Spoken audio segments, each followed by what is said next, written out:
Have you ever written a poem that wasn't for a school assignment? Do you like helping people?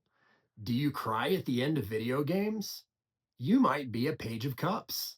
Hi, party people. Welcome back to the Pretty Picture Party. If this is your first time, welcome to the Pretty Picture Party. It's me, Taylor Ellis, the creator of the Ellis Deck Tarot and the Tarot of the Starbound Phantasia, and today we're going to be going over the Page of Cups. To get past the dream journals and the self-care memes, we can do an elemental breakdown of the Page of Cups. If we take the court cards and look at kings being air, queens being water, knights being fire, and pages being earth, and take the cup suit, which is very obviously water, we can see that pages are earth of water. And that's not just mud. The earth is the material. Um, it's kind of a little bit more down to earth than you would have something like the king or the knight or queen that are a little more bought in the suit. They're a little more advanced. They might be less likely to question what is happening around them, whereas the page is just knocking on the door of the kingdom. They're just getting their foot in. They're genuinely curious. Do you ever notice how somebody that is not totally in the club is not afraid to ask the taboo questions? So we can look at this earth of water as like an emotional intelligence in the sense of they are getting down to the bottom there and they want to know the truth about what's going on. They want to know the real who am I of the situation, and they don't have enough of an ego built up yet to be afraid of the answer.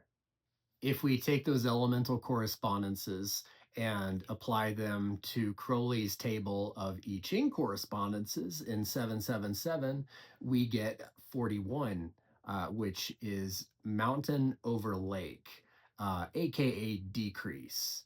Um, Now, in the Wilhelm Baines translation, he says that getting to the bottom is the beginning of flowering, which is true because roots have to go down before the plant can come up. And if we quote him directly, his version of the image is at the foot of the mountain, the lake, the image of decrease. The superior man controls his anger and restrains his instincts. And so, again, this is knowing yourself. The Page of Cups is going to have more emotional range than just anger or rage. They're going to have a whole spectrum to express themselves with, which kind of allows them to communicate without frustration.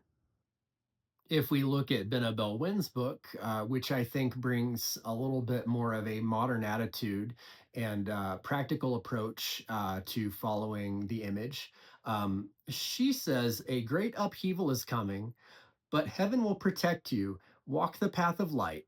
You will be protected by the divine.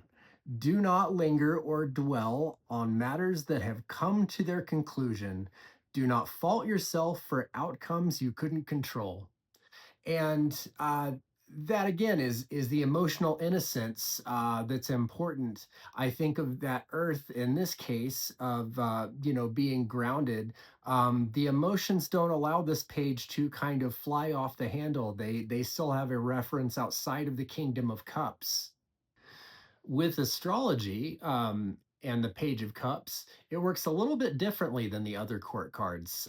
They don't have the this sign and then that sign. They have sort of a range that encompasses a season. If we look at T. Susan Chang's tarot correspondences, she says that the pages are sort of the receptacle of power for the entire court suit.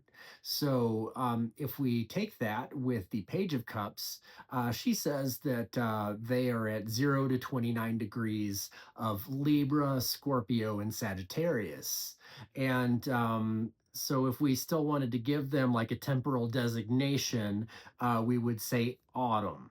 Now, the Libra aspect might make them, sociable and relationship oriented. Scorpio might make them magnetic and secretive, and Sagittarius might make them philosophical and expansive. All in all, the page is going to kind of have this great range of somebody that could really get to know people and understand them and draw people in, and at the same time keep their secrets.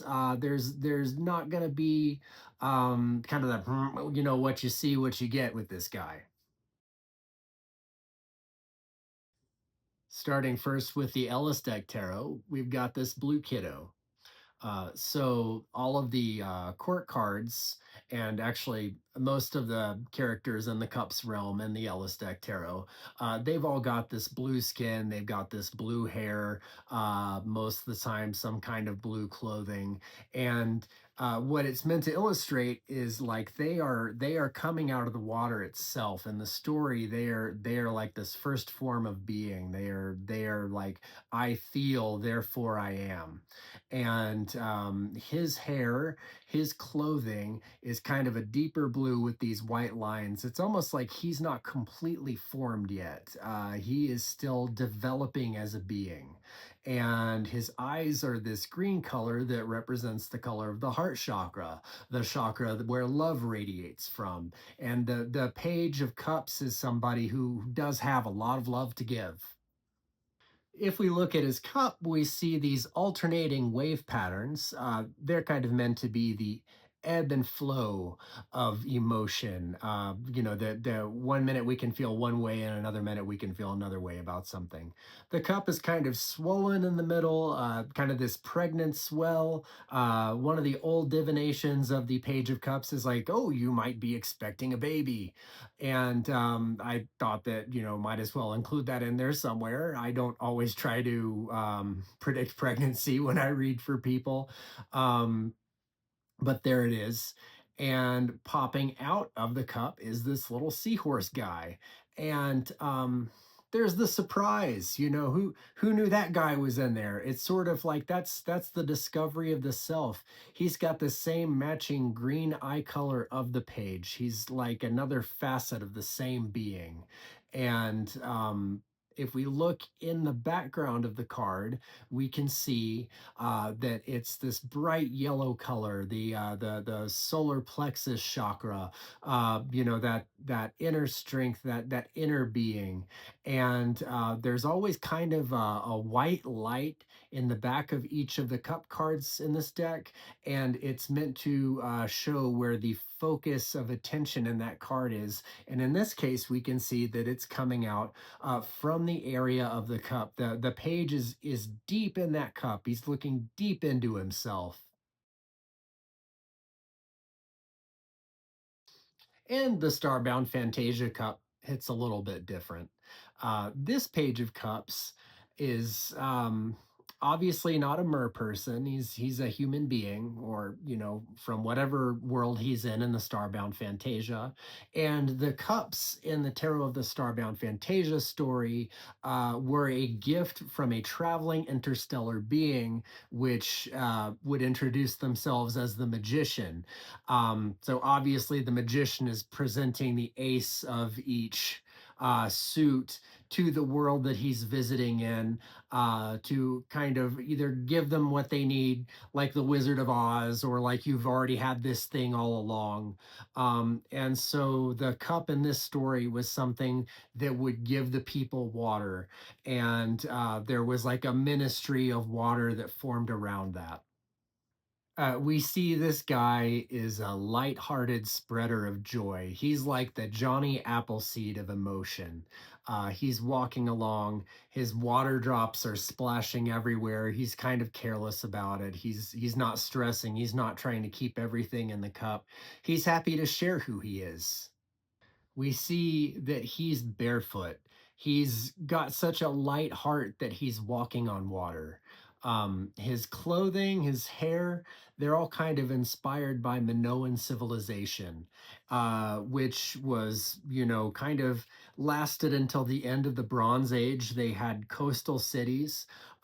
We still haven't completely deciphered their language, so a lot of their culture is still a mystery to us. Um, they were known for having plentiful orchards, for having mariners, having fishermen, and just kind of a beautiful, ornate design in a lot of their art. You can see how their hair flows like water, and there's just something very marine in appearance. And then we see that the sun is peeking out from the horizon on this card. That's like optimism. We see the frog down there in the corner is hopping away. The frog is can't just sit on his lily pad when this guy is around. So it's like the energy of the Page of Cups shakes up that emotional stagnation. That's somebody that's going to draw you out of your rut a little bit. Isn't really going to let the oh, it's always been this way kind of be the dictate of how things are going to stay. We can see this guy carries a pretty big jug. That is like his future responsibilities that he's not stressing about right now. He's not carrying it by the handle, which we can see is this chimerical half lion, half fish, a merlion, if you will. This animal is meant to represent these, range and complexity of emotion, and how he's carrying it. Insist on simplicity and kind of a shrug and not care about that. It's like, yeah, things can be complicated, but it's not really, worth obsessing over. If we see this card in a reading, or we just want to focus on this card as like a talisman in our lives, we can think of the pure heart. We can think of the artist who loves, doesn't fear a blank canvas, and the ability to be vulnerable enough to create and to put something into the world that represents and reflects us, and not fear what the world's reaction to that is going to be, celebrating that we get to share it with the world. Thanks for watching if you made it this far. If you liked what you saw, please hit like, hit subscribe. It's a great way to support what I'm doing here. If there's a card you'd like to see me review, please leave me a comment. If there's something you'd like to add to the conversation, feel free to comment on that as well. If you want to have a look at anything else I've done or am working on, go over to illustrations.net.